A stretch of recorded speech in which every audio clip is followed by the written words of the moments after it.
हे बीड शहराचेच लोक बघतात ते.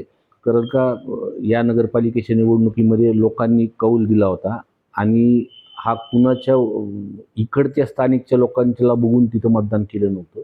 दादा हे पालकमंत्री होते आणि दादांनी नगरपालिका आणण्यासाठी इथं 2-2 सभा घेतल्या.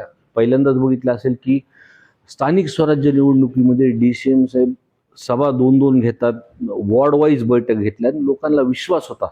कारण का दादांनी सांगितलं होतं की शेवटच्या भाषणामध्ये दादा जी शेवटची सभा होती ते सांगितलं होतं की तुम्ही मला एकदा नगरपालिका ताब्यात द्या, मी बीडची बारामती करेल. आणि लोकांनी कौल दिला. आता लोक ज्या पद्धतीने लोक बघतात ते कशा पद्धतीने काम करतात.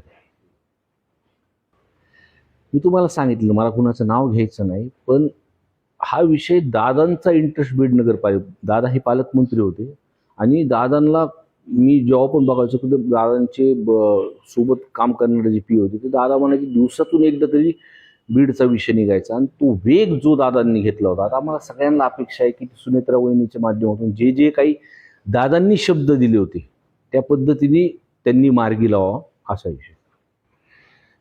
त्याच्यामध्ये दंड ठोकटायची कुणाला गरज नाही. लोकांना सगळ्या गोष्टी माहिती आहेत आणि ज्या पद्धतीने आता कारभार नगरपालिकेचा झाला चालू आहे ते लोक बघतात आहे ना.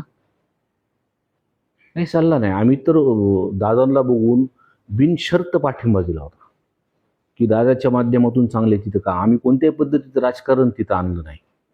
आता बिनशर्त पाठिंबा देऊन सुद्धा तुमच्यात जमत नसत तर मग लोक आता ते बघतात आहे ना.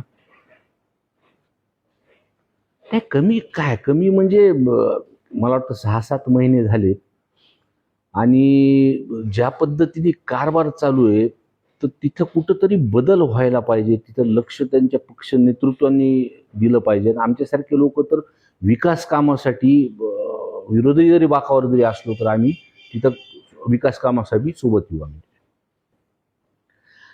काय बीड मतदारसंघ हा फार स्वाभिमानी मतदारसंघ आहे. बीड मतदारसंघाला हे सगळं कळतं की कोण कशा पद्धतीने पाठपुरावा करतंय आणि आविर्भावात वागणाऱ्या लोकांना हा स्वाभिमानी मतदारसंघ निश्चितपणे दाखवून देईल.